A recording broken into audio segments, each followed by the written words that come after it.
माननीय शरद पवार साहेबांना मराठा आरक्षणाबाबत बोलण्याचा नैतिक अधिकार काय आहे? एवढी वर्ष मुख्यमंत्री पदापासून राज्यातली आणि देशातली सगळी पदं भोगली, सत्ता होती, तेव्हा तुम्हाला का मराठा समाज आठवला नाही?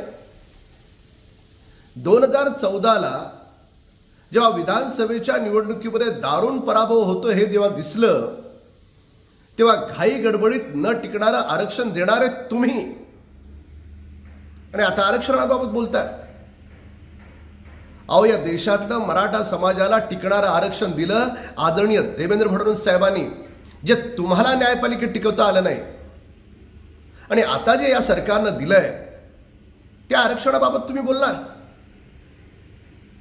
तुमची ही दुटप्पी आणि वेगळी भूमिका मराठा समाजाला पूर्णपणे ठाऊक आहे. एबीपी माझा, उघडा डोळे बघा नीट.